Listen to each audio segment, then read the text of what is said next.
saw him. I was driving home from my friend's house and almost to our drive when a man with a hat and a long trench coat casually stepped out in front of me.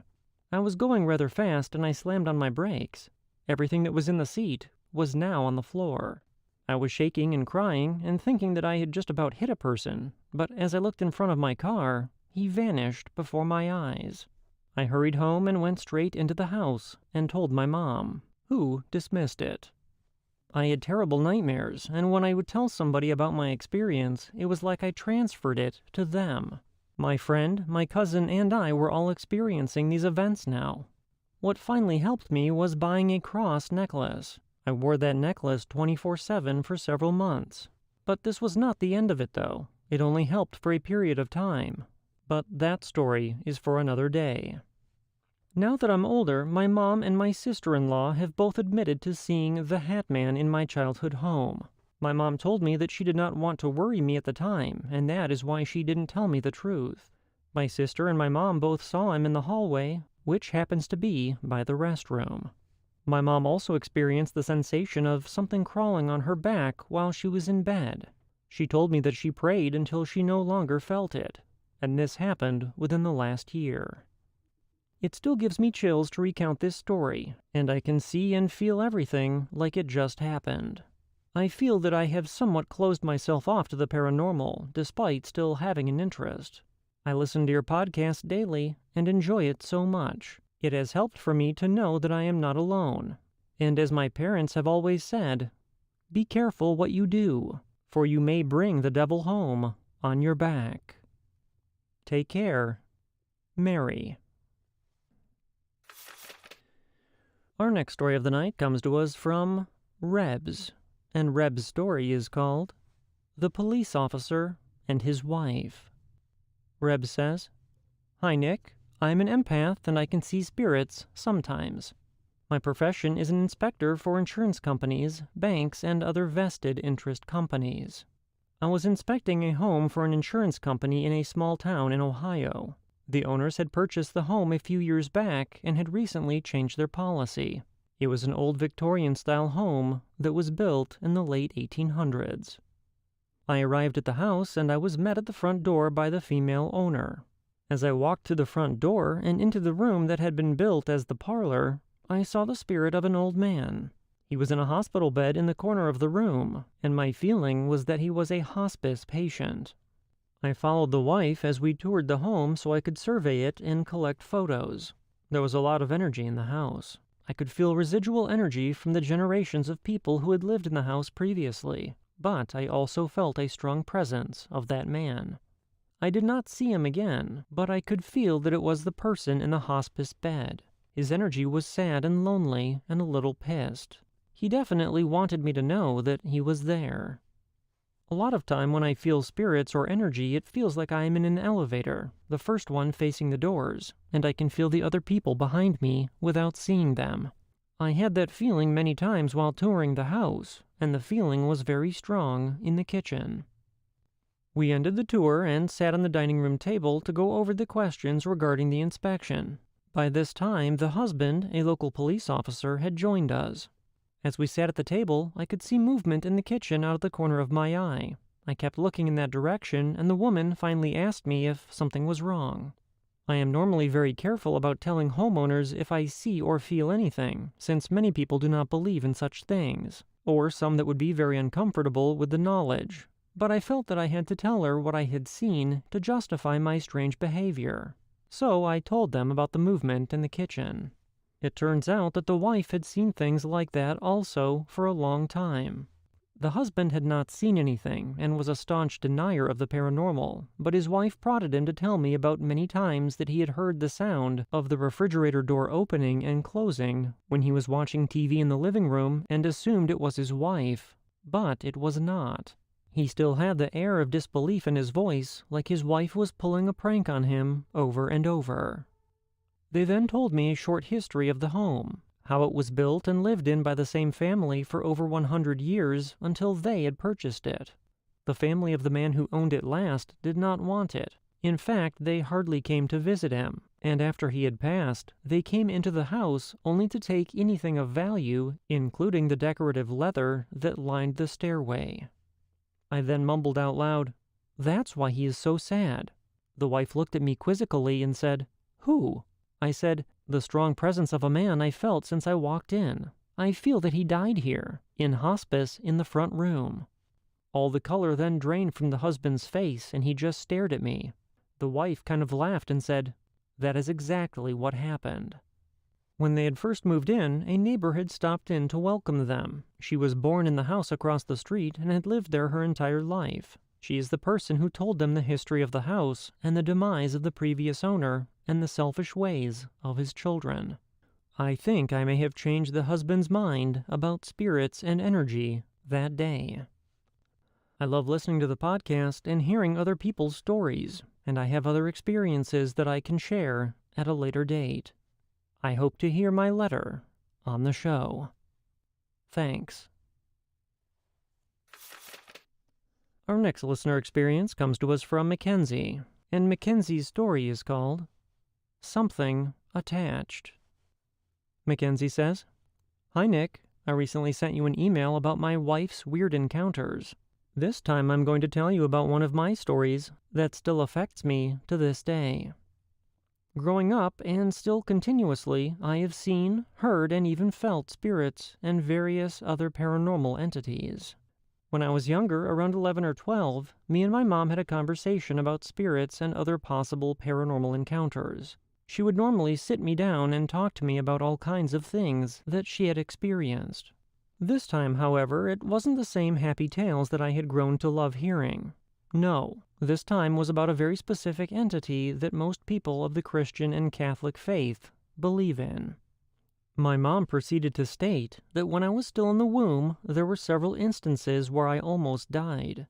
She then went on to say that just before I was born, she was having very strenuous and dangerous complications, and instead of praying as she had been doing religiously, she stated that she had made a contract with the devil.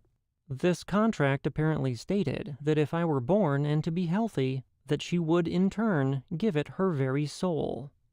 With this in mind, my mother always said that she was Catholic, but at that same time she practiced the pagan religion, and thus witchcraft. She said that she summoned the devil and made this contract so that when she dies one day, her immortal soul will be taken by the devil. I have some thoughts that this is the reason why I have been subjected to and experienced continual spiritual and demonic encounters throughout my life and to this very day. Along with being plagued by spiritual and demonic entities, I have something to add to my previous statements. Along with my mother, several psychics and personal friends who dabbled with paganism and spirits, every one of them have at one point stated that they could see a large solid black mass around me at all times. I have reason to believe that it could be because of what I stated in my previous story. Everyone that I have asked has said that this black mass is about 7 to 9 feet tall and is constantly either behind me or around me in some way or another, and this was tested at one point. One of my longtime friends several years ago was dabbling with spirits and could see them. She always said that there was one room in her house that had an evil entity in it, and only in that room. We tested whether or not there was something attached to me by bringing me into the room and having me stand in there for several minutes. While in this room, everyone involved, including myself, could feel a heaviness in the air. My friend would go on to say that the evil presence was, in a sense, afraid of whatever was attached to me, and until I left the room, the presence was pushing itself into the corner as far as it could manage, with what she said was a distinct look of fear on its face. Thank you for listening to my stories. Mackenzie. Our next listener story comes to us from Daniela, and Daniela says, "Hello, Nick. Thank you so much for giving people who have had unusual experiences a platform to share their stories. Here is one of mine. I was about 6 years old, living in a large apartment building in Berlin, Germany. Since my mom had to raise me by herself and trying to provide for me, she often took jobs where she had to work night shifts. As you might expect, she was very worried about leaving her 6-year-old at home at night by herself. I assured her that I was a very brave girl and would be just fine. My room had a door that opened directly into our bathroom. In order to make me feel safe, my mom would open the door between the rooms about 6 inches, and she left the bathroom light on. One night, I suddenly woke up and saw a large figure standing in the bathroom. I could see him quite clearly through the large crack. He was solid black, but I could tell that he wore a very long coat and a wide-brimmed hat. I didn't see features nor eyes. He just stood there. Being absolutely terrified, I hid underneath my blanket, shaking and crying and waiting for my mom to return from work. Of course, I told her what I had seen, but she only said, "There is no way anyone could have come into the apartment. You must have dreamt it." I often thought about this incident and have told many of my friends about it, and just like my mom, they always say, "You must have dreamt it." Fast forward to the days when YouTube hit the internet, I was down with the flu and entertaining myself with paranormal videos, when suddenly on my suggested watch list, there was an image of the Hat Man. I actually screamed out loud, and my husband ran into the bedroom. See, I'm not the only one who has seen him." I'm not sure if I felt more validated or terrified.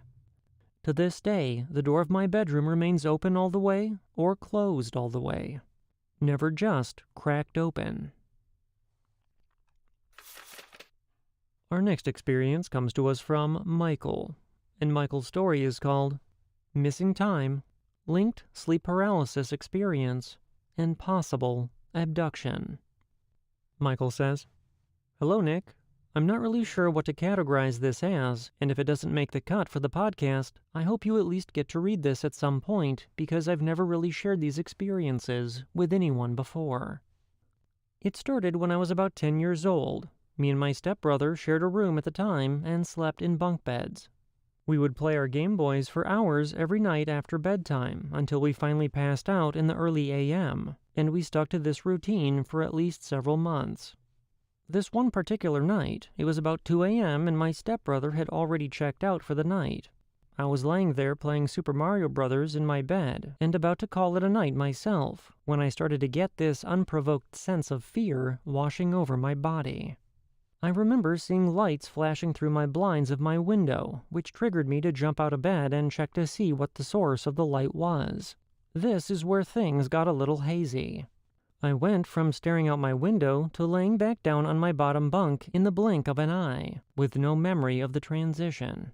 This obviously freaked me out a bit, so I was laying there, heart racing, not sure what to think, when I began to hear a stir on the bunk above me. "Hey, are you awake?" said my stepbrother. "Yeah," I replied. "Did you feel anything strange happen just now?"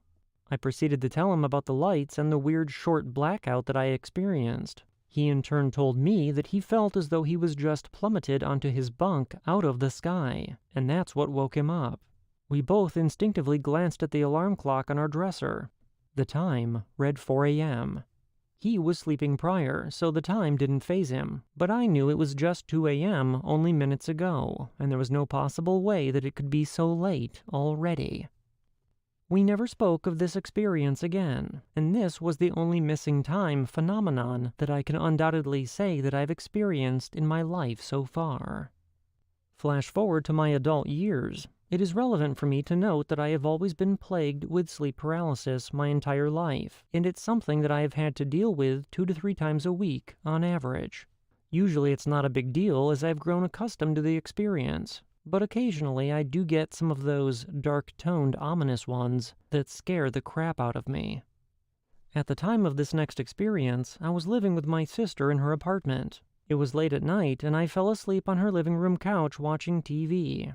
I remember waking up at some point in the middle of the night, and immediately I knew I was in paralysis. But unfortunately, I was laying in a position where my face was directed towards the back cushion of the couch, and my back was facing the living room behind me. The experience this night was rather uneventful, yet still terrifying nonetheless. I woke up, unable to move and only able to see the couch in front of me. As I started to get my bearings, I noticed that what I could see of the couch was completely saturated with a bright red light, as if someone had replaced the bulbs in the ceiling fixture with the ambient dark red bulbs that you can buy at the party store.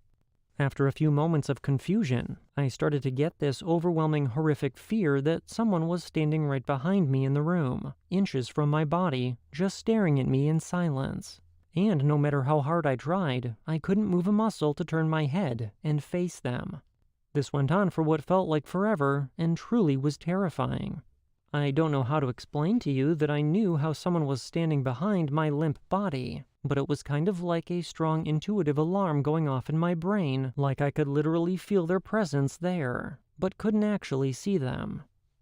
At some point, I must have fallen back asleep because my next conscious memory was me waking up in the morning to everything being back to normal. My sister and her child were up and going about their day, and the TV was still playing from the night before. Now, in my opinion, sleep paralysis experiences aren't something I think of to be paranormal enough to include. However, I wanted to share this particular experience with you because a couple of years down the line from that night, I was casually hanging out with my sister again, and we got on the topic of sleep paralysis. I finally remembered to tell her about the experience that I had had on her couch that night, as it was one of the more frightening paralysis experiences to date. When I told her about the red light in her living room, her eyes got as wide as flying saucers. "Oh my God," she said. "You just reminded me that I woke up one night in that apartment too with sleep paralysis, and I remember my bedroom also being filled with a weird red light. I fell back asleep and totally forgot about it until just now when you brought it up." I'm paraphrasing her dialogue, of course, but it was more or less like that. We both basically experienced sleep paralysis on what I presume to be the same night, and both witnessed the same eerie red light flooding the apartment. A light that we've never seen again as long as we stayed there. So what could have been the source of that red light? And was there actually someone standing there behind me when I woke up? The last thing I want to talk about isn't necessarily a singular event, but rather something that is ongoing and something that has occurred many times in my life. This is the part I really don't like to discuss with anyone or even think about, because it honestly scares the hell out of me to acknowledge. I really don't know what to classify this as, because it feels very real when it happens, but also only occurs at night while I am in bed, and no one else experiences this one with me, so I can't necessarily prove that it happened like my other experiences. The events to this experience are always pretty much the same, and they occur as follows. I wake up in my bed in the middle of the night, and I am struck with this immobilizing wave of dread. I am shaking with fear. Nothing is happening, but for some reason I always just know that it is coming, and it bothers me that I don't know how I know that it is coming, but I always do.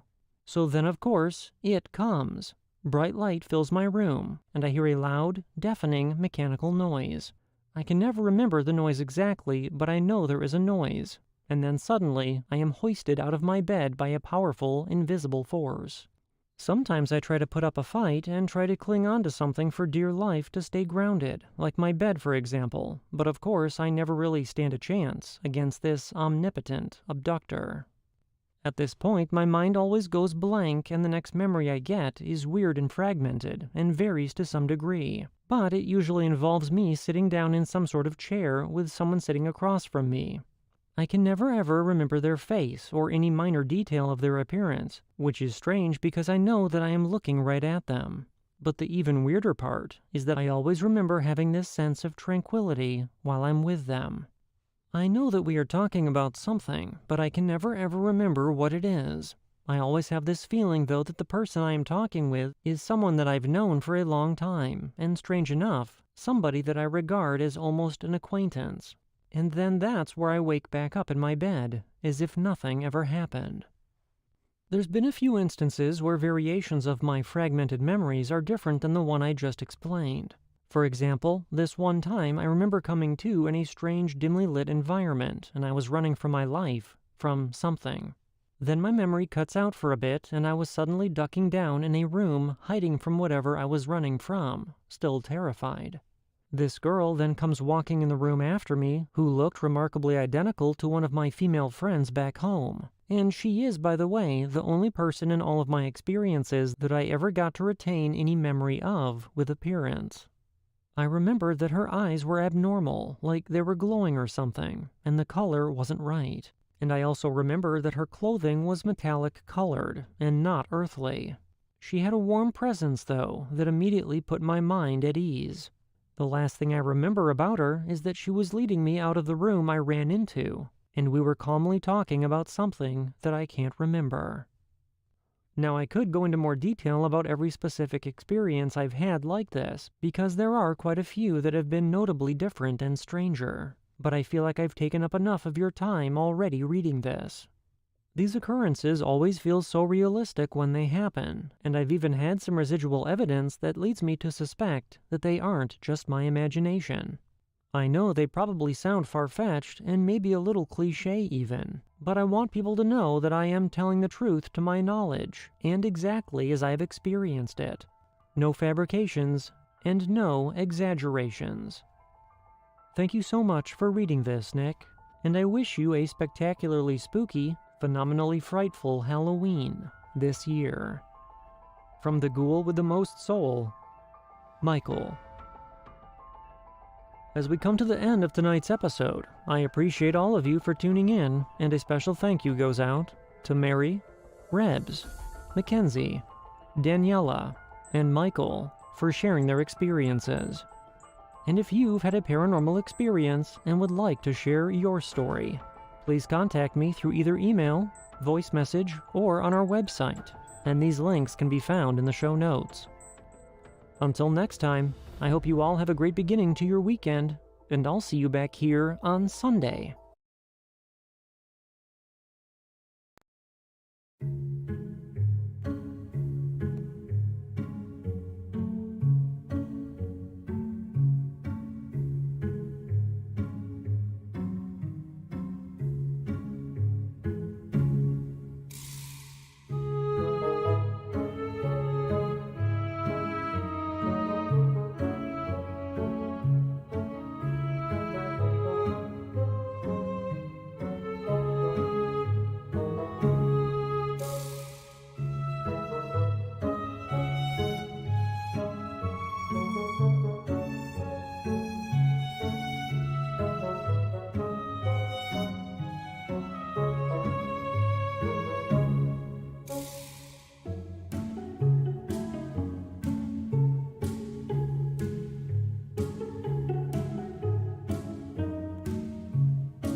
with a very special Halloween edition of Paranormal Mysteries.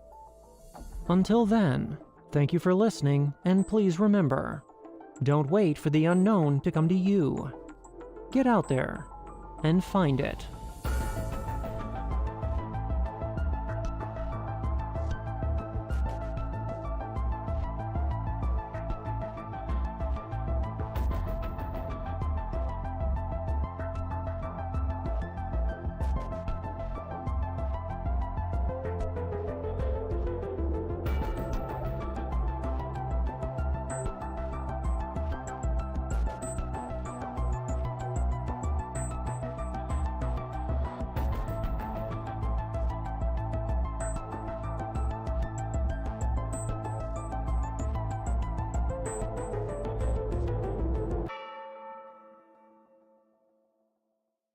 Whether it's finding a signature color or a new statement piece, the right detail can bump your wardrobe up a notch.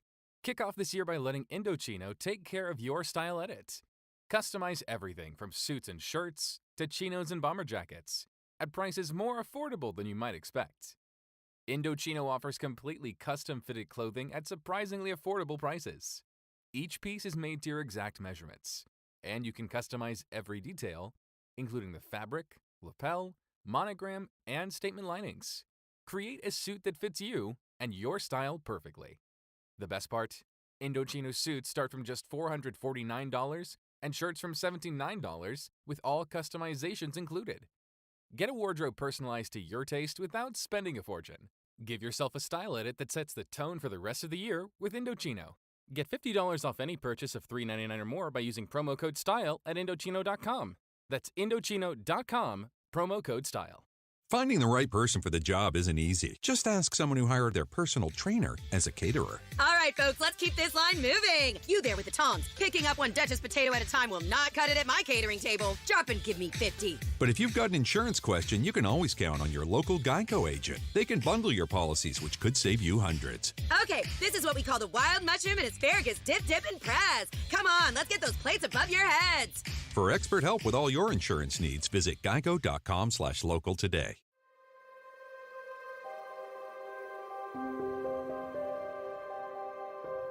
On tonight's episode, I'll be taking a look at 4 historical Wendigo encounters that occurred in the beautiful and mysterious Canadian wilderness. But before we start tonight's show, I want to thank Gius Videos, Charles, Owen, and Linda for their support and generosity. Whether following and sharing the podcast or donating through Patreon, Buy Me a Coffee, or PayPal, every type of support that you give is greatly appreciated. And if you have a paranormal experience that you'd like to share with me and the show, you may contact me through email or voicemail at paranormalmysteriespodcast.com. You can also find all of our support and contact information in the show notes. And now, sit back and join me as I delve into the strange and fascinating world of paranormal mysteries.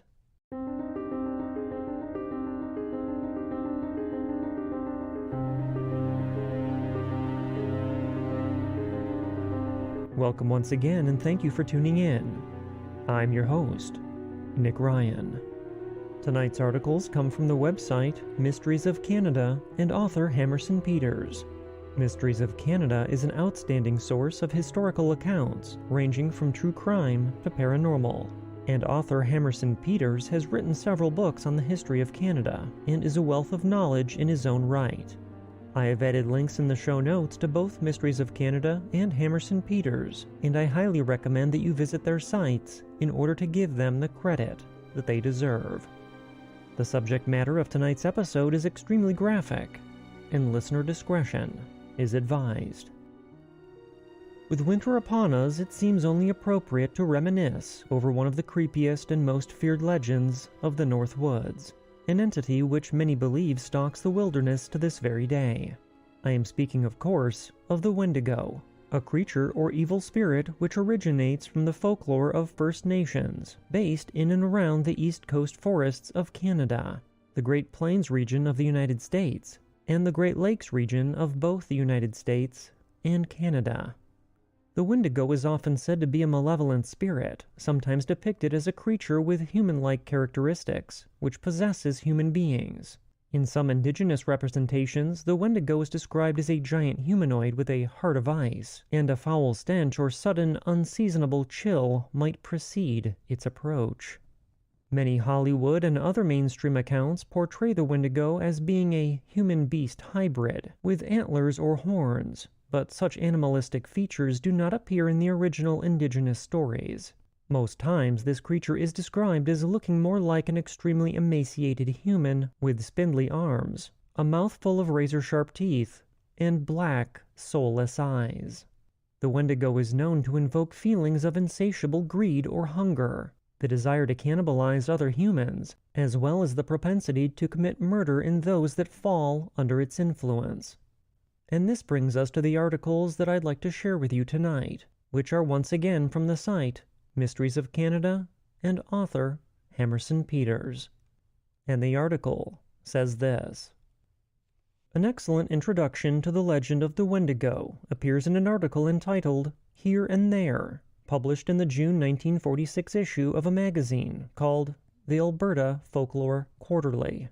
The piece was written by Philip H. Godzel, the magazine's editor and a Canadian folklorist and historian who had spent most of his adult life in northern Canada, working as a prospector for the Hudson's Bay Company. The Windigo, Godzel wrote, is an evil spirit that enters the body of a sick man, converting him, unless he is destroyed, into a cannibal, endangering the lives of every member of that band. Hardly a spring goes by, but some wandering band of nomad hunters become obsessed with the idea that there is one of these cannibal spirits haunting the outskirts of the camp, anxious to become domiciled within the person of some sick Indian. Godzel went on to describe an incident that took place at a remote Hudson's Bay Company post at what is now the hamlet of Wabasca, Alberta, located 85 kilometers or 53 miles northeast of Lesser Slave Lake. One day, the fort's factor, an Orcadian Scot named Frank Beaton, whom Godzel knew well, found himself the unexpected host to a frightened band of Cree Indians. The band's chief informed the fur trader that one of their number had become possessed by a Wendigo, and that strange words were pouring from his lips. Beaton, who was married to a Cree woman and had spent most of his life in the northern forests, was perfectly familiar with the legend of the Wendigo, and had come to fear the evil spirit of the Northland almost as much as his native neighbors. He agreed with his guests that their only recourse was to destroy the possessed man before he could complete his transformation into a Wendigo, and begin devouring members of the band. Loaning them muzzle-loaders, powder, and ball, Godzel wrote, he dispatched them on their grisly errand. First they riddled the poor sick creature with trade bullets. Then, lest the evil spirit again re-enter the body and revive it, they drove a stake through it, deep into the mud floor of the cabin. Finally, to make assurances doubly sure, they set a torch to the building, fired off their guns to drive lurking spirits away, and hurried from the haunted spot. Poor Beaton was in for a hot time afterwards when mounted police investigated the affair and came within an ace of being convicted on a manslaughter charge.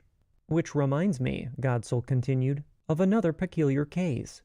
Visiting a Cree camp, I noticed an old leathery-faced crone, which was just animated bones and parchment, lying neglected and uncared for on the outskirts of the camp. I gave her some tobacco and tea, which her talon-like hands grabbed with hoarse croaks of delight. I learned from the Indians that she was supposed to be over 115 years old. The following year, Godzel learned that a medicine man had warned the woman's sons that their mother was possessed by evil spirits, which kept her alive. Kindling a huge 10-foot fire of resinous spruce logs, Godzel wrote, they cast the poor creature onto this funeral pyre alive. Watching till the body was consumed, they raked through the ashes with a stick and found the heart still intact, a sure sign that it must have been full of evil. The sons then skewered their mother's heart on a pointed stick and placed it into the fire, watching it intently until it shriveled to a cinder. Only when the heart was completely consumed by fire were they satisfied that their mother's soul was finally at rest. As you travel through the north, Godzel continued, you realize that but a few years ago, when the Indians depended largely on the caribou and game for sustenance, cannibalism was anything but infrequent in northern Alberta and the Northwest Territories. Looking over Hudson's Bay's journals at Fort Chipewyan and Lake Athabasca, I read of numerous revolting cases of cannibalism on the part of natives, driven to desperation by hunger. Godsell went on to relate the tale of two couriers who mysteriously disappeared several years earlier while delivering mail by dog sled between Fort Norman and Fort Good Hope, two Hudson's Bay Company posts situated on the eastern shores of the Mackenzie River in Canada's Northwest Territories. Starvation stalked the north that year, he wrote. There were no rabbits and few fur-bearing animals, and the weather was bitterly cold.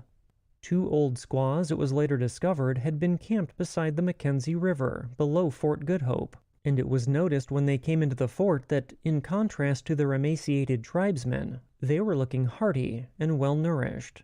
Later they boasted to the other Indians that, being on the verge of starvation, they had seen two mail runners plodding along the river, and signed to them to come to their warming campfire.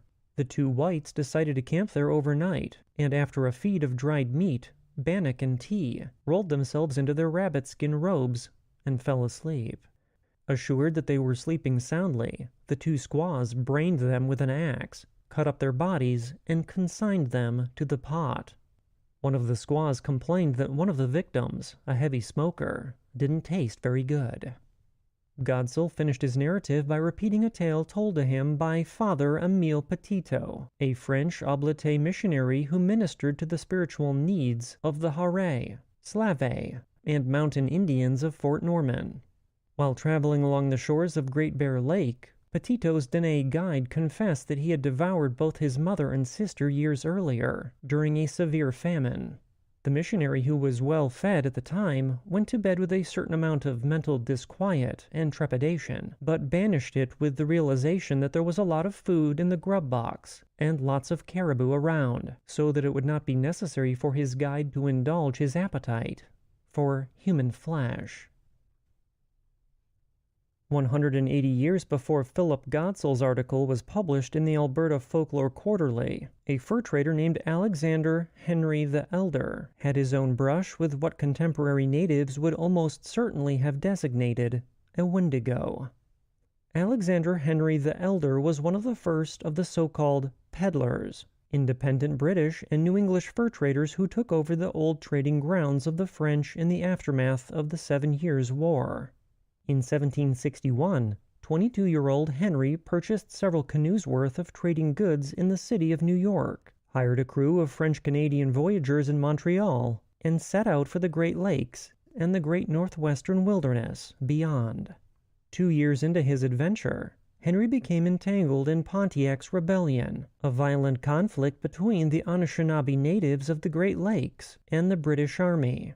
Following his capture by the Ojibwe warriors, he was rescued by a chief whom he had befriended and who lived among his French-Canadian employees and friendly Ojibwe bands for many years. In the winter of 1766, Henry and his voyageurs left the village of Sault Ste. Marie, where fishing proved uncharacteristically poor, and relocated to what is known today as the Keweenaw Bay, at the southern end of Lake Superior. Henry described the incident that ensued in his 1809 autobiography, Travels and Adventures in Canada and the Indian Territories between the years of 1760 and 1776. After being here a fortnight, we were joined by a body of Indians flying like ourselves from famine. 2 days after, there came a young Indian out of the woods alone, and reported that he had left the family to which he belonged behind in a starving condition and unable, from their weakly and exhausted state, to pursue their journey to the bay. The appearance of this youth was frightful, and from his squalid figure there issued a stench which none of us could support. His arrival struck our camp with horror and uneasiness, and it was not long before the Indians came to me saying that they suspected he had been eating human flesh, and even that he had killed and devoured the family which he pretended to have left behind. These charges, upon being questioned, he denied, but not without so much equivocation in his answers as to increase the presumption against him. In consequence, the Indians determined on traveling a day's journey on his track, observing that they should be able to discover his encampments, whether he was guilty or not. The next day they returned, bringing with them a human hand and skull. The hand had been left roasting before a fire, while the intestines, taken out of the body from which it was cut, hung fresh on a neighboring tree. The youth, being informed of these discoveries and further questioned, confessed the crime of which he was accused. From the account he now proceeded to give it, appeared that the family had consisted of his uncle and aunt, their 4 children, and himself. One of the children was a boy of 15 years of age. His uncle, after firing at several beasts of the chase, all of which he missed, fell into despondence and persuaded himself that it was the will of the Great Spirit that he should perish. In this state of mind, he requested his wife to kill him. The woman refused to comply, but the 2 lads, one of them, as has been said, the nephew, and the other son of the unhappy man, agreed between themselves to murder him, to prevent, as our informant wished us to believe, his murdering them. Accomplishing their detestable purpose, they devoured the body, and famine pressing upon them still closer, they successively killed the 3 younger children, upon whose flesh they subsisted for some time, and with a part of which the parasites at length set out for the lake, leaving the woman, who was too feeble to travel, to her fate. Their foul victuals failed. The youth before us killed his companion, and it was a part of the remains of his last victim that had been discovered at the fire. The Indians entertain an opinion that the man who has once made human flesh his food will never afterward be satisfied with any other. It is probable that we saw things in some measure through the medium of our prejudices, but I confess that this distressing object appeared to verify the doctrine. He ate with relish nothing that was given to him, but indifferent to the food prepared, fixed his eyes continually on the children which were in the Indian lodge, and frequently exclaimed, "How fat they are!" It was perhaps not unnatural that after long acquaintances with no human form, but such as was gaunt and pale from want of food, a man's eyes should be almost riveted upon anything where misery had not made such inroads, and still more upon the bloom and plumpness of childhood. And the exclamation might be the most innocent, and might proceed from an involuntary and unconquerable sentiment of admiration. Be this as it may, his behavior was considered, and not less naturally, as marked with the most alarming symptoms, and the Indians, apprehensive that he would prey upon their children, resolved on putting him to death. They did this the next day with the single stroke of an axe, aimed at his head from behind, and of the approach of which he had not the smallest intimation. 80 years after Alexander Henry's disturbing experience on the southern shores of Lake Superior, an Irish-Canadian artist named Paul Kane heard a similar story west of that same lake, on what is known today as the Namican River. Inspired by American artist George Catlin, who painted hundreds of portraits of American Indians during an epic journey up the Mississippi and Missouri rivers in the 1830s, Kane decided to travel across Canada and immortalize the characters and scenes he encountered on canvas. In 1846, he accompanied a Hudson's Bay Company fur brigade across the continent, from Lake Superior to Fort Vancouver, in what is now the American state of Washington. The first leg of Kane's journey was a succession of portage trails and water routes between Lake Superior and westerly Rainy Lake. On June 1, 1846, near the end of this stretch, Kane and his companions came upon a Saulteaux Indian and his wife, from whom they purchased some dried sturgeon. In his 1859 travel memoir, Wanderings of an Artist Among the Indians of North America, Kane wrote that his French-Canadian voyager companions subsequently informed him that the couple with whom they had just traded were believed to be Windigos, or those who eat human flesh. There is a superstitious belief among the Indians, Kane wrote, that the Windigo cannot be killed by anything short of a silver bullet. I was informed on good authority that a case had occurred here in which a father and daughter had killed and eaten 6 of their own family from absolute want. The story then went on to state that they camped at some distance off in the vicinity of an old Indian woman who happened to be alone in her lodge, her relations having gone out hunting. Seeing the father and daughter arrive unaccompanied by any other members of the family, all of whom she knew, she began to suspect that some foul play had taken place, and to feel apprehensive for her own safety. By way of precaution, she resolved to make the entrance to her lodge very slippery, and as it was winter and the frost severe, she poured water repeatedly over the ground as fast as it froze, until it was covered with a mass of smooth ice. And instead of going to bed, she remained sitting up in her lodge, watching with an axe in her hand. When near midnight she heard steps advancing cautiously over the crackling snow, and looking through the crevices of the lodge, caught sight of the girl in the attitude of listening, as if to ascertain whether the inmate was asleep.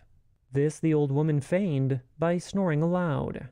This welcome sound no sooner reached the ears of the wretched girl than she rushed forward, but slipping on the ice fell down at the entrance of the lodge, whereupon the intended victim sprang upon the murderess, and buried the axe in her brains.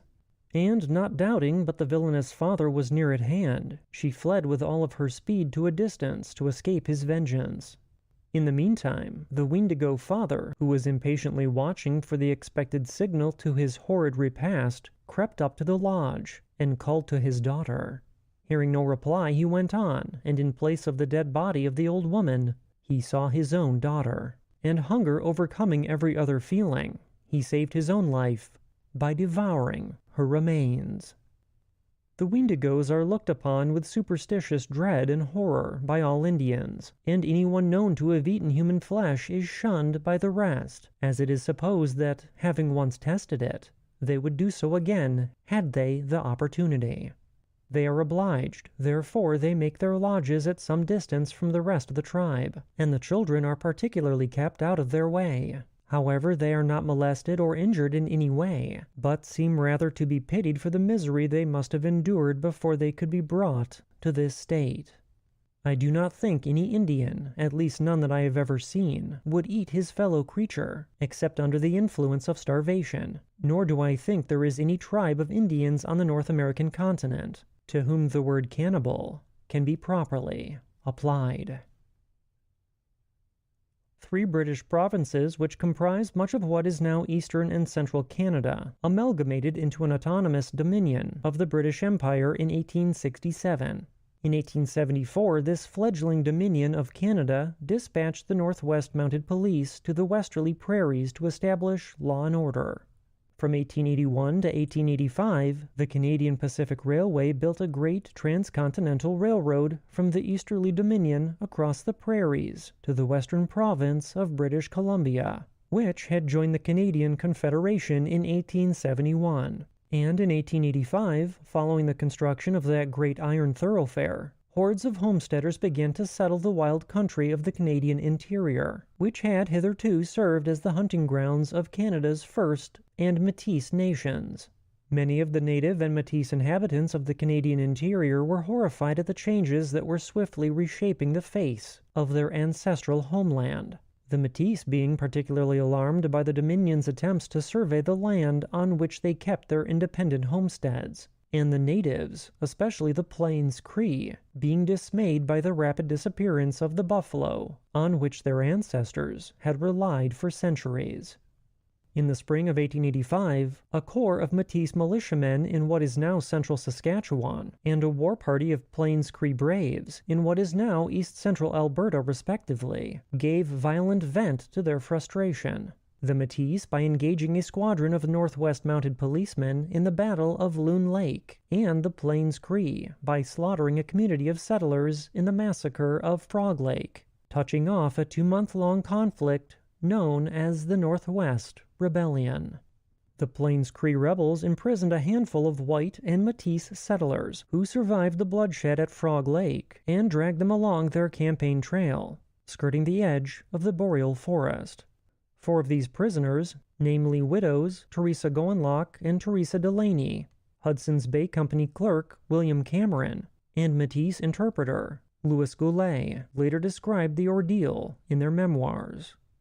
In late May 1885, an elderly Plains Cree woman who had accompanied the war party began to exhibit signs of what her fellow band members suspected to be Wendigo possession.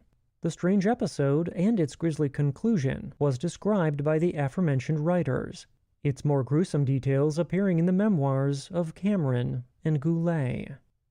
"You folks there, you don't know what a Wendigo is, do you?" began Louis Goulet in his description of the event. "Well, listen, and you'll see it's no joke. First of all, the word Wendigo means cannibal. The Indians believe that when a person is about to turn Wendigo, he or she lets out a scream, and anybody within earshot is paralyzed. You don't even have to hear it, because it's not the Wendigo's fault if people don't hear. You just have to be close enough. That's all it takes. The Wendigo's scream paralyzes people, and that's how he can eat a whole camp, even if it takes a month or two to swallow everybody. That's not the most serious part of the whole business, though. When a person shows Wendigo symptoms, he must be killed before the change actually takes place, because it's difficult to kill a full-fledged Wendigo. They have hearts of ice, and the power to rejoin parts of their body and come back to life, even after their head's been cut off, and they've been hacked to pieces. The best way to get rid of them is to have a Catholic kill them, or else load the gun with some kind of holy object. Now, during the time we were camped in the Spruce Bluff, an old lady started ranting and raving in a fever, telling her daughter that if somebody didn't do away with her, that she'd turn Wendigo after the sun went down. Well, let me tell you, those Indians were scared, and with good reason. Just think of it, a Wendigo in the camp. Quick, somebody had to kill the old woman right away before she changed over. William Camerson described the same event in his own memoir, Blood Red the Sun, relating how he first learned of the Windigo woman while smoking and eating with his friend, Lone Man, a Cree from Frog Lake who had been bullied into joining the war party. "I noticed Big Bear's men unusually in evidence," Cameron wrote, Big Bear being the head chief of the Plains Cree, carrying their guns and wearing grave faces. An ominous quiet reigned. When his tribal friends were gone, I asked Lone Man to enlighten me. "Well," he said, "you have heard of the old woman in camp who wants to eat human flesh. She says that if she isn't dead before the sun goes out tonight, she cannot be killed and will then begin to eat the children. They are afraid. She has but half a smoke to live. Come, we will go and see her." At the farther end of the camp, we came to a lodge around which was grouped by many of Big Bear's warriors. Wandering Spirit in full dress was there with his Winchester. His look was inexorable, relentless. Four Sky Thunder stood near him. The doomed woman, the Windigo, was crouched on the floor of the lodge, groaning and mumbling to herself. A poor demented creature, a helpless, aged and ailing imbecile. He tried to persuade the Indians that nothing serious was wrong, that she could do them no harm. "She was seated on the ground Indian fashion," wrote Goulet of the Windigo woman, "with her legs crossed, nothing but skin and bones, probably less than 100 pounds of her. She was delirious. Just from the look of her, we decided she wasn't dangerous enough to need chaining up. But the Indians, they weren't so sure. So we had to take every possible precaution, and we chained her before we took her out."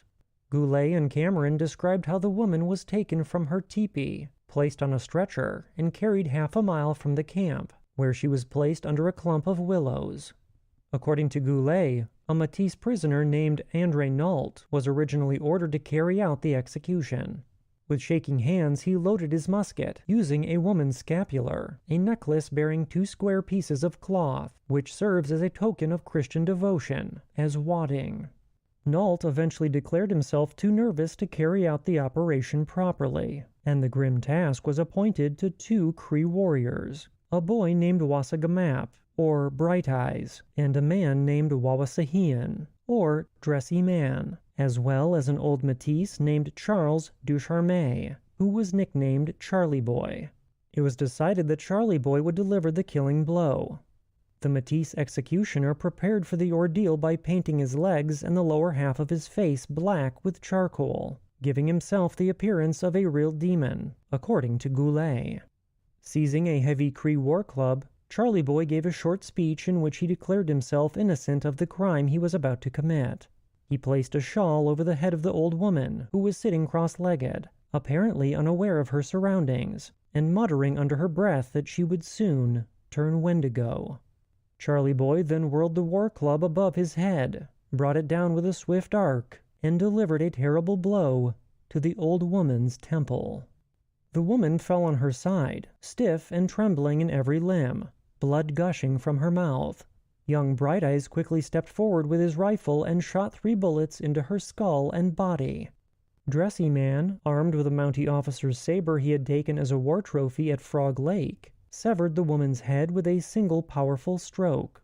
Then, Goulet wrote, clutching it by the braids, he tried to throw the head over the clump of willows, but the braids caught in the branches, and the head stayed hanging there with its hideous face swinging 3 or 4 feet above the ground, striking blind terror into the Indians, who ran away as fast as their legs would carry them, without risking so much as a backward glance.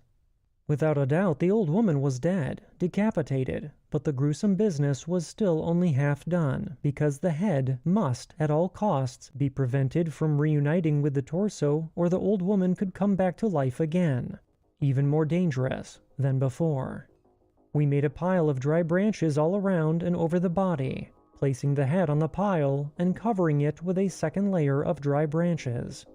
Then the whole works was set blazing. So what do you think? Is the Wendigo simply a legend that was born out of cannibalism during times of food scarcity? Or is there much more truth to these tales than we care to admit? I'll let you be the judge, and don't forget to join me on Monday for part 2 of historical Wendigo accounts from Canada. Have you had a paranormal experience? If so, I'd like to hear about it, and you may contact me through email or voicemail on our website, or via the links in the show notes. Until next time, I hope you all have a great weekend, and I'll see you back here on Monday with our next episode. From everyone at Paranormal Mysteries, thank you for listening, and remember, don't wait for the unknown to come to you. Get out there and find it.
You coming to bed, hon?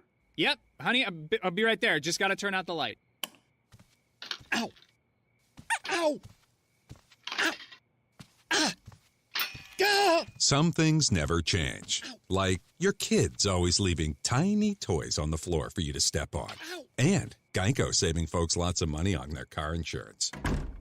Sweetie, I think I left the downstairs light on. Please don't make me go. 15 minutes could save you 15% or more.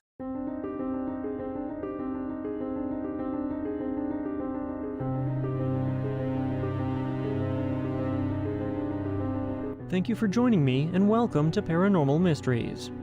I'm your host, Nick Ryan. On today's episode, I'll be covering humanoids, doppelgangers, cloaked entities, an alien portal cube, and much more. But of course, before we start, I'd like to thank everyone for their support and generosity. And remember that anyone can show their support by sharing and reviewing the podcast, as well as visiting us at patreon.com or buymeacoffee.com. And if you have a paranormal experience to share, you may contact me by email at paranormalmysteriespodcast@gmail.com, through voice message at speakpipe.com/paranormalmysteries, or on our website at paranormalmysteriespodcast.com. And all of our information can be found in the show notes. And now, let's start the show with our first listener story of the night, which comes to us from Miranda. And Miranda says, "Hey Nick, I've been listening to your podcast for the past couple of months now, and I appreciate that you've created a platform for people to share their experiences comfortably. I have quite a few experiences from all over the spectrum, but today I'd like to share a few of the same nature." The first story is entitled, The Eyes. When I was around 7 years old, my parents moved my brothers and I into a new house. New to me, that is. The house was built in the 60s or 70s by our next-door neighbor. Almost immediately after moving into the Hogan Hill house, my brothers and I began sleepwalking and talking, as well as having night terrors. It didn't happen every night, but I can certainly remember that it was often enough for my mother to be freaked out. This is just background for what I'm about to say next. A memory that I keep telling myself over and over didn't happen. But deep down, I know it did. One night, I was asleep in my bedroom, and I awoke randomly to light. I've always been light sensitive, so the tiniest bit can awaken me easily. I opened my eyes to view what appeared to be like evening time in my bedroom. It was dim, but naturally lit. The strange part was that I could see into the hallway, and out there it appeared to still be the dead of night. I could move my head, but my body was frozen stiff. That's when I saw them. 5 to 6 humanoid figures exploring my bedroom, except they were walking on the ceilings and walls as if gravity wasn't an issue. One was clung to my dresser and mirror. I turned to my left to try and get out of bed and dash for the doorway, but as soon as I looked over, I caught the gaze of one of them, face to face. Its eyes were large and glossy, and I instantly got lost in them. The room seemed to melt away, and it was dark again. The next morning I woke up like any regular day. I pleaded with my mom to sleep in my brother's room next door. She let me do so for a few weeks. He had an extra twin bed in there, so it worked out. Unfortunately, this wasn't the end of my horrific experience. I recall on 3 or 4 occasions waking to a loud buzzing noise. When I opened my eyes, all I could see was static, the type that you'd see on those old-school televisions. The buzzing got louder and louder until it ceased, and as soon as it got quiet, I could see the face that haunted me for what seems like the rest of my life. Those black, glossy eyes are something that I'll never forget. When I tried to blink the image away, it was as if nothing changed. It was still there, regardless of my eyes being open or shut. I could hear my own screams inside of my head, but I couldn't manage to get any of them to come out. When it came time for me to sleep in my own bedroom, I chose to sleep on the floor for a year. I told myself that if I wasn't at eye level with them, I wouldn't be so scared. I've grown out of that by now, but the fear still haunts me. I was hesitant to share this story, but recently I've experienced some strange things at night. I can still see the eyes. Miranda's next story is called The Desert Walker. Miranda says, "Quite some years ago, my parents took us on a family trip to Arizona.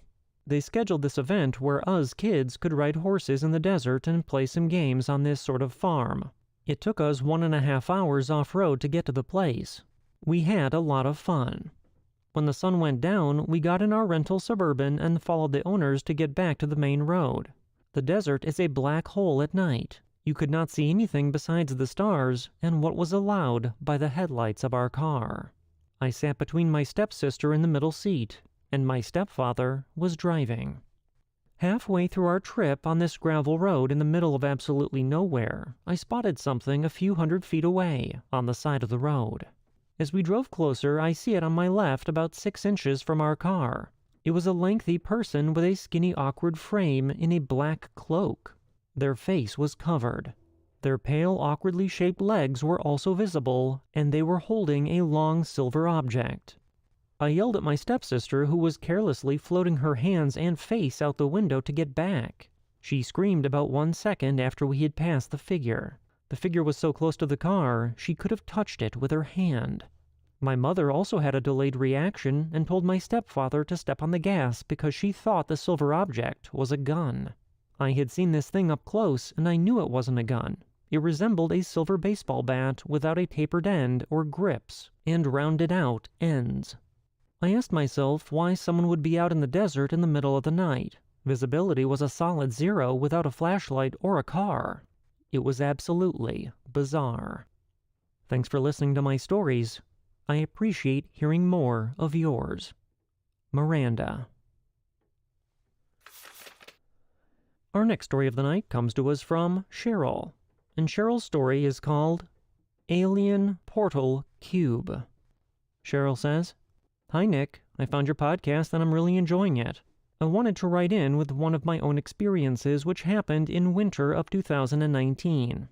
For a little background, my interest in the paranormal has been lifelong, and I have had several other strange occurrences in my life. However, this experience I'm sharing now still leaves me wanting more answers. I'm sharing in the hopes that it has happened to others who may have had a better idea of what the hell this was. It was the middle of the night, and I found myself suddenly awake. I laid there with my eyes closed for a bit, listening closely to see if perhaps one of my kids had called me, or maybe some other sound had woken me up. I'm a solid sleeper, so to awake with no cause was a little strange. I opened my eyes shortly after and turned to my side to get comfortable and fall back asleep. That's when I noticed a sort of holographic cube floating in the upper corner of my bedroom, the closest corner to me from the head of my bed. The cube was transparent, and I knew that because it had alternating blue and red dots which were moving along the lines of the perimeters, and I could see right through the cube to find the vertical and horizontal perimeter lines along the back of the cube, which was nestled into the corner. It looked to be around 6 to 8 inches wide. I remember questioning repeatedly whether I was asleep or awake, and so I was blinking excessively to be sure that I did in fact have my eyes open. I remember having that dry, stinging feeling on my eyes that happens anytime I try to keep my eyes open when I'm very tired. I was terrified, and even though my husband was asleep right next to me, for some reason my reaction was to sink down into the blankets and cover my head like a child would do. Being a rather spiritual person, I started, in my head, asking for my guardians to be present in the room, and to fill my room with strong energies of all that's good and benevolent. After frantically repeating this prayer several times, I decided I would grab my cell phone on the nightstand next to me. I wanted it for a source of light, and I also thought that it would further confirm to me that I was indeed awake. I popped my head out of the blanket, looked into the corner, and the cube was no longer there. I grabbed my cell phone and checked the time, and it was 1:33 a.m. As I mentioned, I am quite spiritual, and past experiences of mine, too many to count, have taught me to pay close attention to repeated sequences of numbers, most especially in major events. While it may sound silly to some, I took the double threes as reassurance that my guardians were present. The whole occurrence might have lasted 3 to 4 minutes. This experience left me pretty shaken, afraid to sleep at night, and because it wasn't like anything I had ever heard of before, I decided that I would set up a phone call with a psychic about a week later. I tried my best not to give away too much information in my question, and I asked her if she had anything to say about the cube in my room. That was how I phrased it. She then told me that a portal had opened in my room, and advised me to cleanse the room and house. My hopes are that you'll share this story, and that anyone with a similar experience will write in as well. It has been 3 years, and I am still searching for confirmation on whether this could have been a portal, or perhaps it was something else. Thank you so much for reading, and thank you for the extremely entertaining podcast. Best regards, Cheryl. If anyone else has experienced anything similar to this, please feel free to write in, and I'll be sure to put the responses on a future show. Our next story of the night comes to us from Sabrina, and Sabrina's story is called I Still Don't Think That Birds Fly Backwards. Sabrina says, Hello. About 6 or 7 years ago next month, when I was 16 or 17, I had woken up to a rather nice Saturday morning in November, I think. Usually, me and my brother, who's 16 months younger than me, would walk our family dog, Guinness, in the mornings. Guinness was a German Shorthair and Great Pyrenees mix, with lots of energy since he was barely 2 at the time. We would walk him in a subdivision consisting of 4 blocks long and about 2 blocks wide. The entire cul-de-sac was surrounded by a 6-foot vinyl fence, except for the only 2 entrances and exits. On this particular morning, however, I was walking the dog by myself. I remembered that the day wasn't too cold for late autumn in Ontario, Oregon.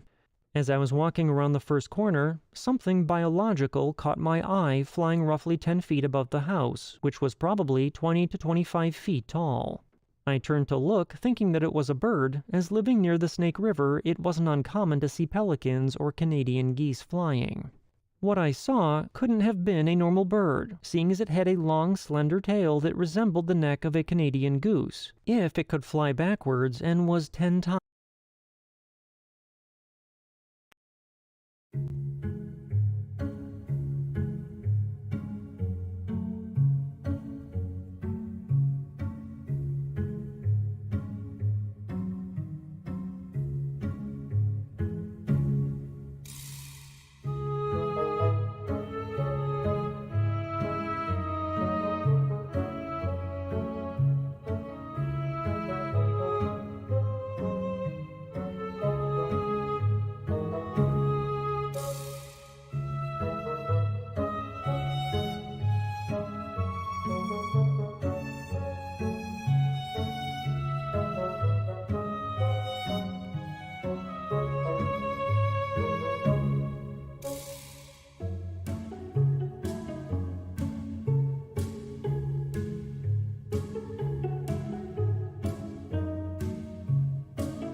Times larger.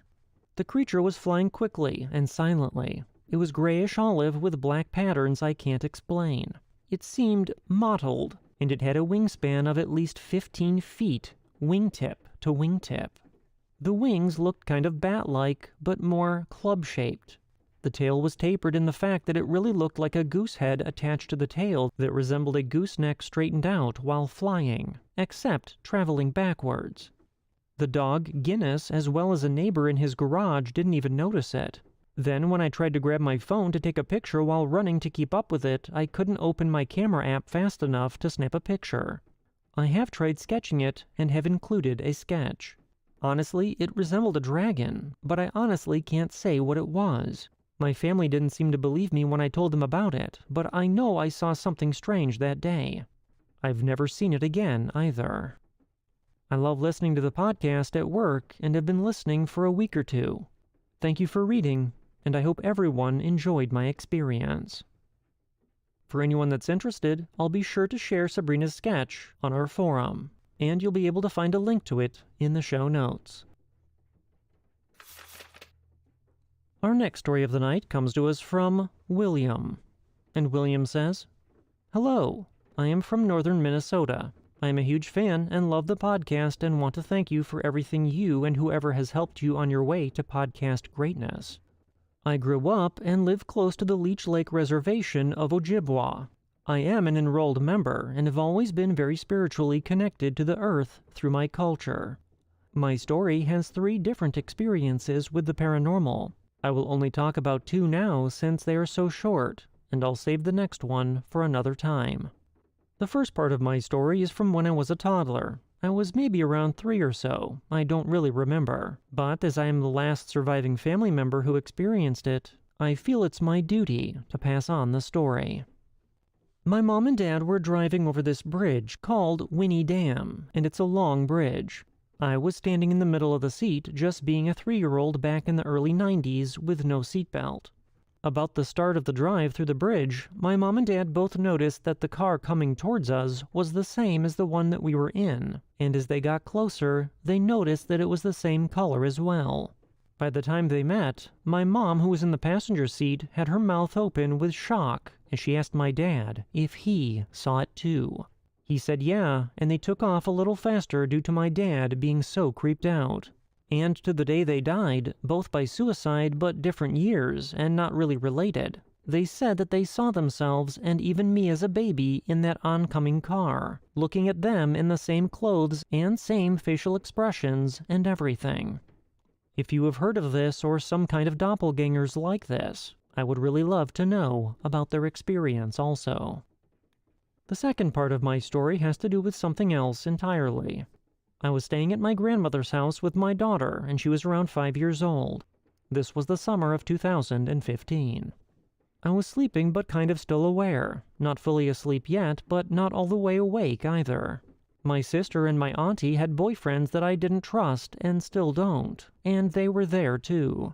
My sister's room was down this hallway from the living room, and this was where me and my daughter slept on the floor on a mattress. My daughter was closest to the hallway.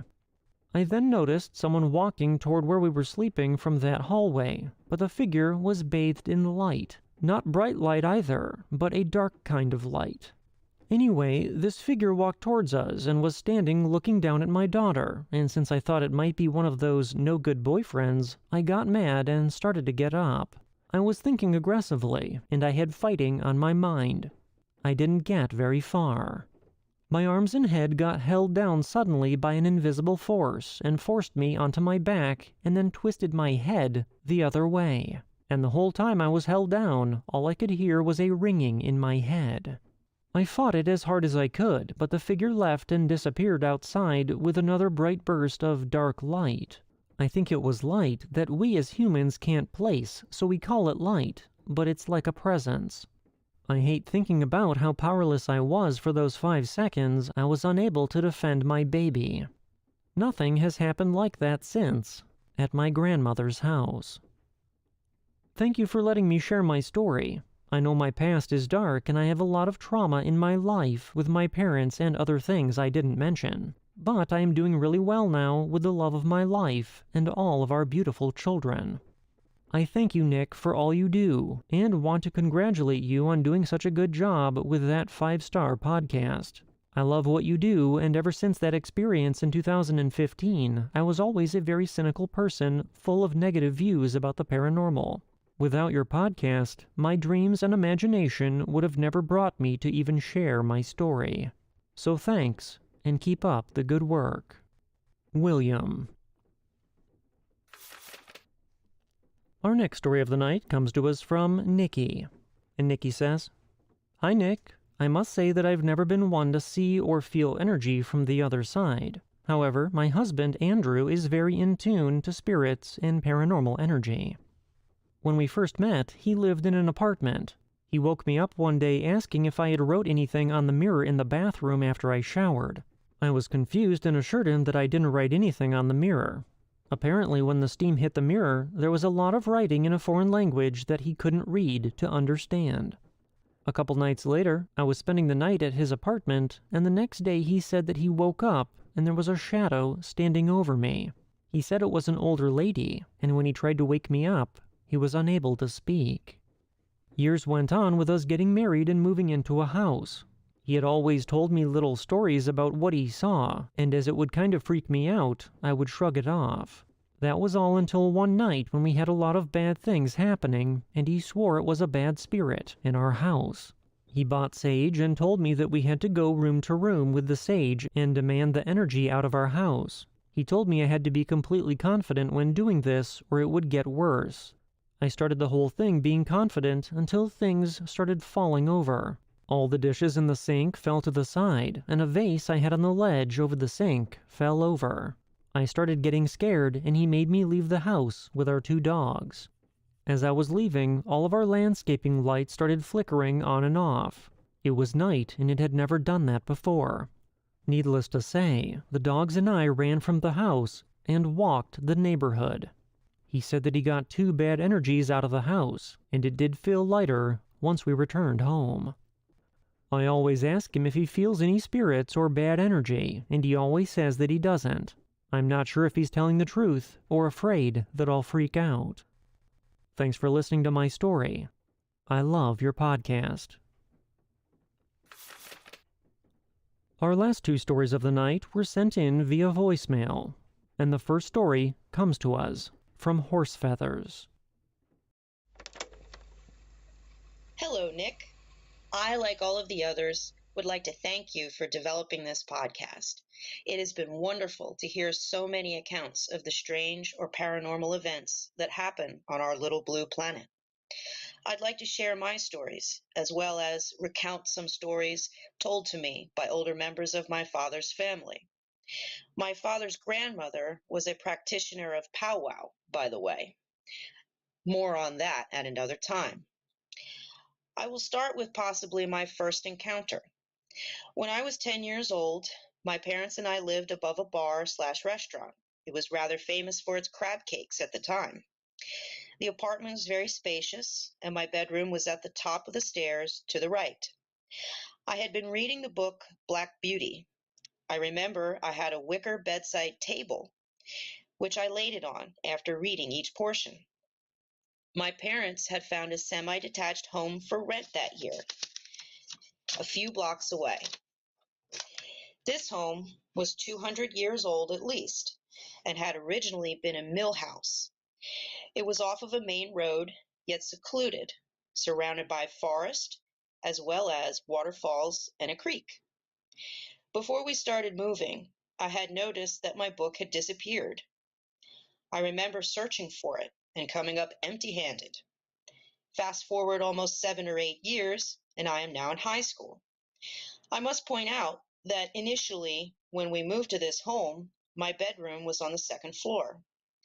As I got older and more concerned about privacy, I moved to one of the 3rd floor attic rooms. One day, and I can't remember why, I was looking under my bed and noticed a book lying on the floor under it. It was positioned as if it had just been quickly tossed under there. I pulled it out, and yep, you guessed it. It was Black Beauty, and it wasn't even dusty. I thank you again and look forward to submitting more encounters.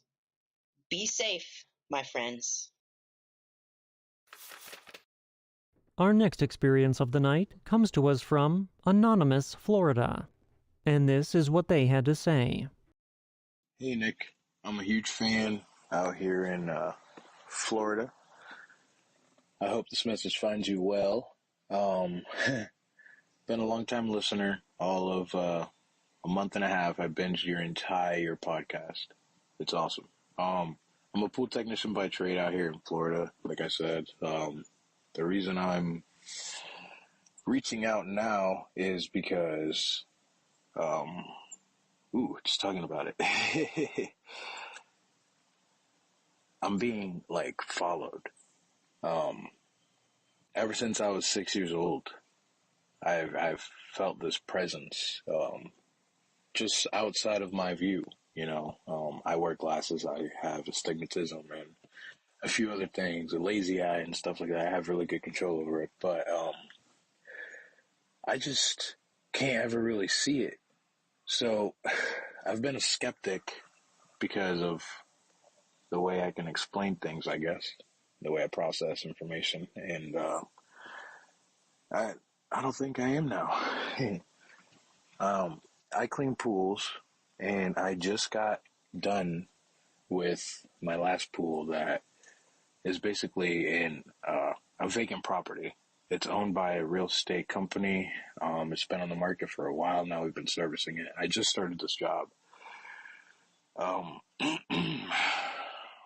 I'm cleaning the pool, and I'm looking because normally there's blinds on the glass sliding glass doors in the back. Well, they were open, and inside I could see it was vacant. You know, I guess curiosity got the better of me.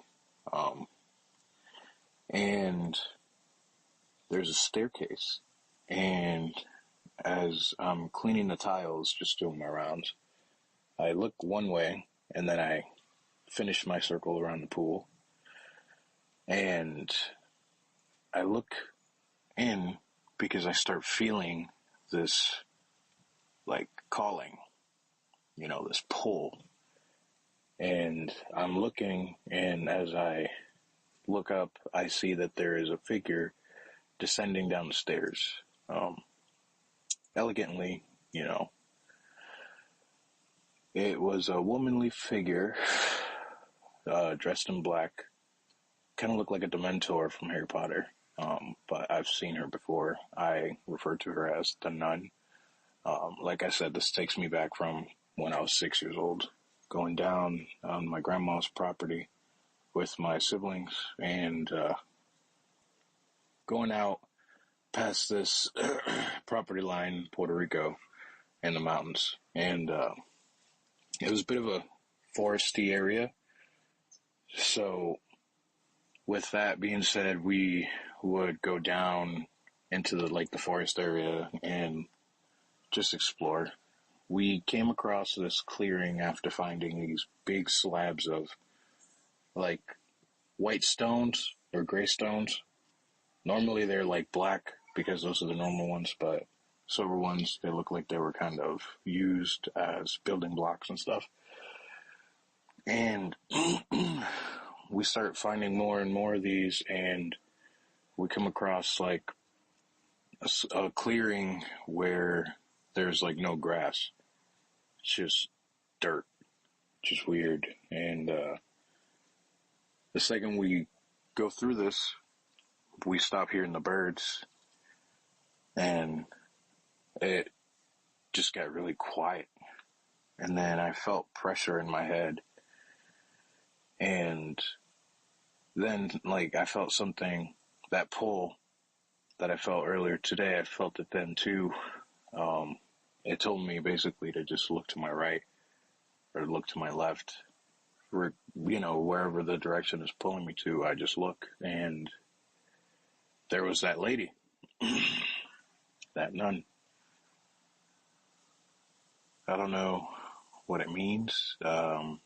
This is only the second time I've ever encountered her since then, but it's definitely got me freaked out. So if anybody has any idea about this, just let me know. Thanks for listening, and I hope you have a great day. As tonight's edition of Paranormal Mysteries comes to a close, I appreciate all of you for listening, and a special thank you goes out to Miranda, Cheryl, Sabrina, William, Nikki, Horse Feathers, and Anonymous Florida for sharing their experiences. And if you've encountered something unexplainable, you may contact me through email, voice message, or on our website via the links in the show notes. Until next time, I hope you all have a great beginning to your week, and I look forward to seeing you back here on Wednesday as we continue our journey into the unexplained on Paranormal Mysteries.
There's no community like a Cenex community, and that's why every Cenex store is so proud to serve theirs by supporting local athletic teams, promoting the arts, and making sure each store is a place its neighbors can find what they need, catch up with their friends, and stay connected.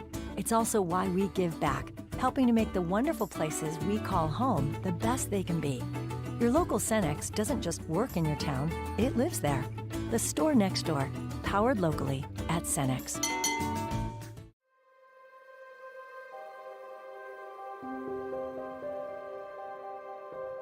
Welcome to the show, and thank you for joining me. On today's episode, I'll be covering some of the strangest phenomena experienced in our national parks, including missing people, bizarre deaths, odd creatures, glitches in the Matrix, and much more. I'm Nick Ryan, and this is Paranormal Mysteries.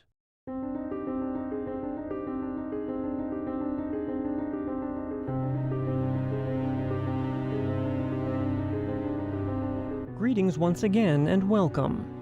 Before we start, I'd like to thank everyone for their support and generosity. And remember that anyone can show their support by sharing and reviewing the podcast, as well as visiting us at patreon.com or buymeacoffee.com. And if you have a paranormal experience to share, you may contact me by email at paranormalmysteriespodcast@gmail.com, through voicemail at speakpipe.com/paranormalmysteries, or on our website at paranormalmysteriespodcast.com. And all of our information can be found in the show notes.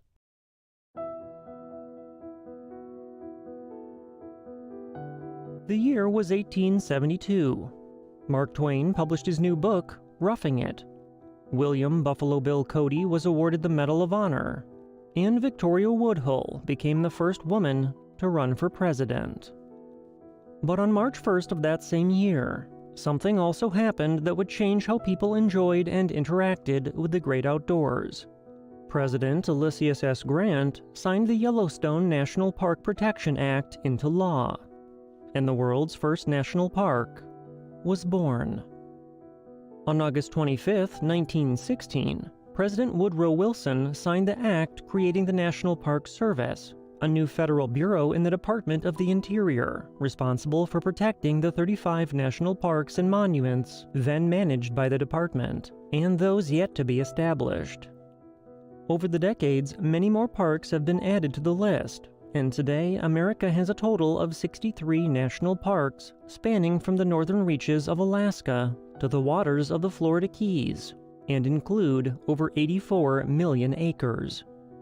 While the national park system is actually comprised of 423 national park sites, only 63 of them have the national park designation in their names.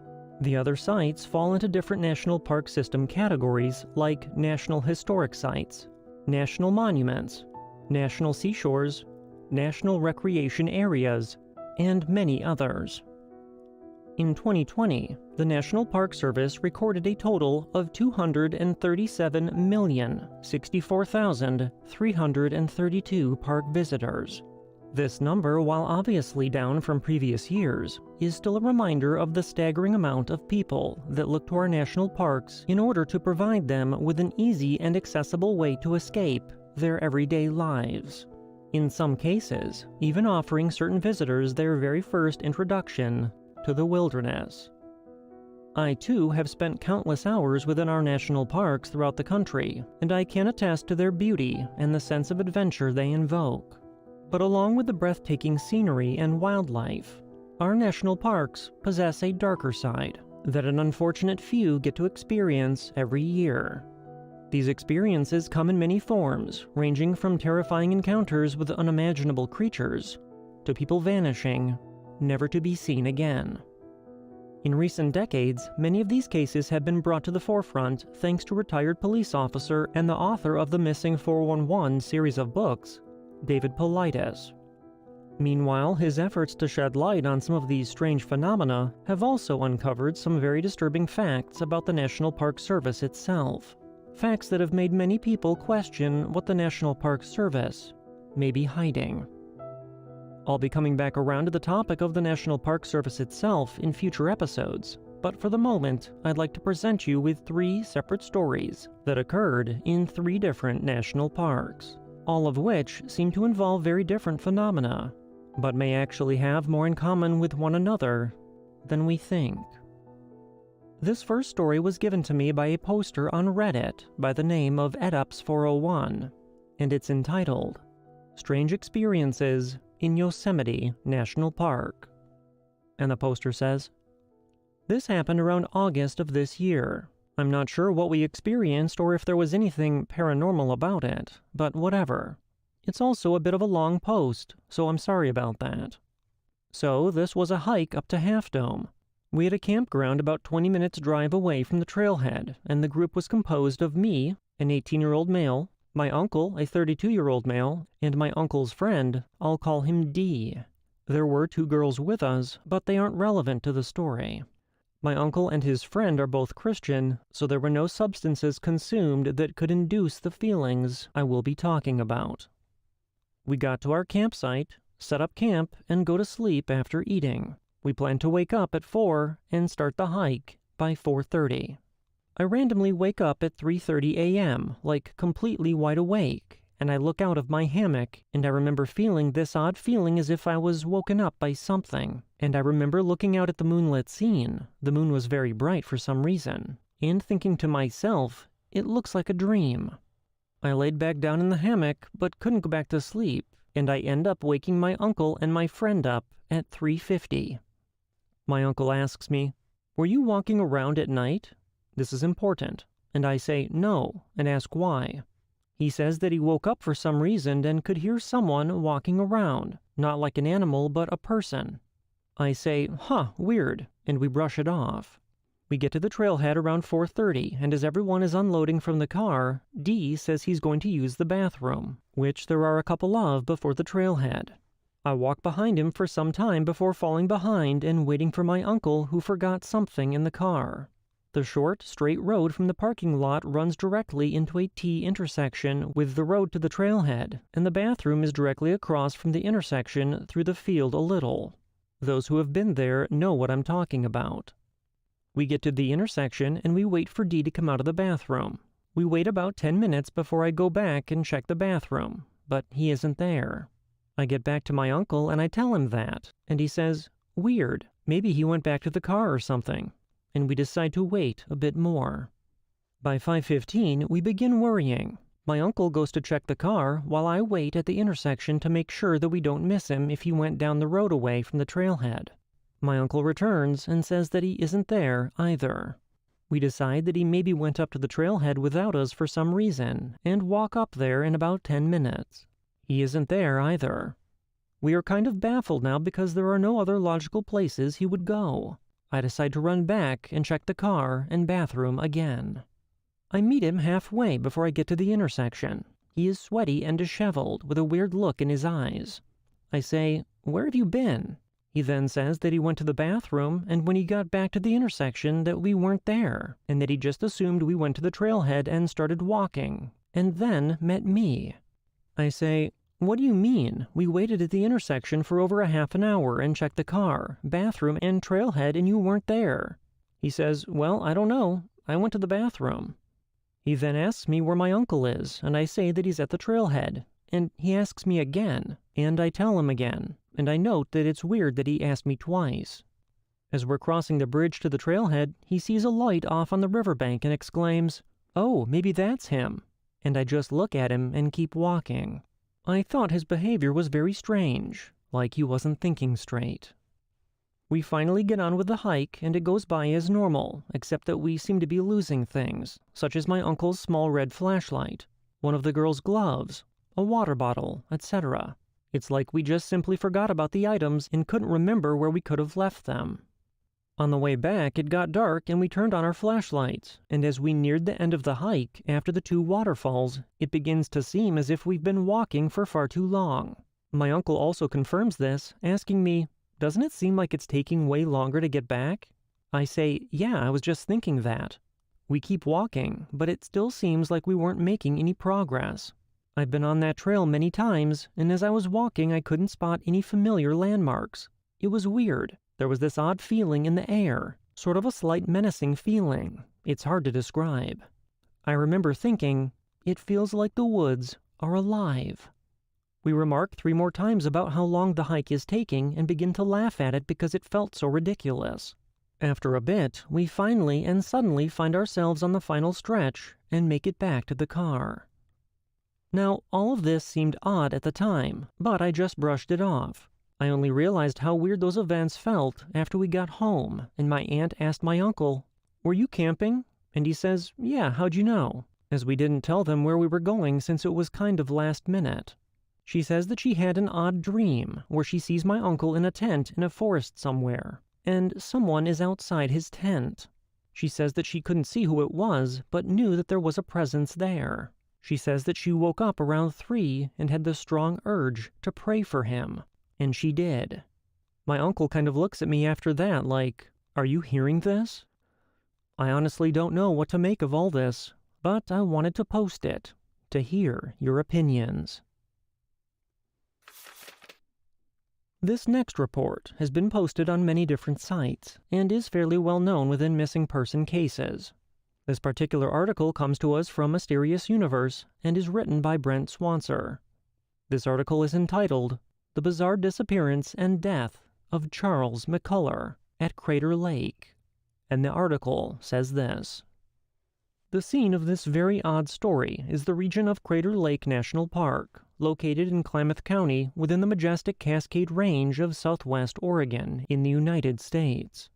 Here, the land is dominated by sprawling vistas of breathtakingly beautiful forests, fields of wildflowers, tranquil meadows, and soaring cliffs and peaks, all with some of the cleanest air found anywhere in the world. Sitting within all of this natural splendor, nestled among trees and sheer cliffs that reach 7,000 to 8,000 feet into the sky, and contrasting with the verdant green around it, is a striking circle of azure blue, its surface so placid and clear that it is almost as if it is a mirror reflecting the clouds, which seem to swirl upon the lake itself. This is the stunning Crater Lake, which covers 21 square miles with intensely blue waters that plunge to depths of up to 1,949 feet, making it the deepest lake in the United States and the 3rd deepest in the world based on average depth. So deep, in fact, that it was long rumored to be bottomless. Crater Lake is a caldera lake sitting in the dormant volcano Mount Mazama, which formed the lake during its last spectacular eruption in 5700 BC, a beautiful remnant of a violent natural cataclysm. It is to this majestic place that in 1975, 19-year-old Charles Mccullar was drawn. In 1974, the aspiring photographer had left his home in Virginia to go on a cross-country photography expedition, traveling by bus and stopping at various places along the way to go hiking, get in adventures, and take pictures for a photographic travel journal. In January of 1975, he arrived in Eugene, Oregon, where he stayed with a friend for a few weeks, and it was during this time that he decided to go out and do some winter photography work at the scenic Crater Lake National Park. He planned to take a 2-day trip to the lake, packing up his camping equipment and heading out on his own. At the time, the park was frigid, covered with snow, but he was well prepared for the conditions and had outdoor experience. At the time, it seemed like a normal thing for the intrepid adventurer and photographer to do, so his friend thought nothing of it when Charles said that he would be back in a few days, before heading into the wilderness with camera in hand. It would be the last time anyone would see him alive. When 2 days came and went with no sign of Charles, his friend at first just assumed that he had decided to extend his camping trip, but when another day passed with still no sign, authorities were notified. They quickly found witnesses who had seen the missing man in the Diamond Lake area, about 45 minutes by car from Crater Lake, and it was believed that he had continued his trip from there and arrived safely at the lake. Other witnesses claimed that Charles had headed out hiking along the North Road, which was odd because there had been about 5 feet of snow along that route at the time. It was thought that he might have changed trails after encountering the thick snow, but no one knew for sure, and there was no sign of him or his campsite in the area. A search was launched in the wilderness where he was thought to have set up camp, which rapidly grew to involve the FBI, yet efforts were hampered by immense drifts of snow, which were at times over 12 feet deep. The search included Charles' own father, who flew out to spend the summer aiding in search efforts and camping out on the shore of the lake.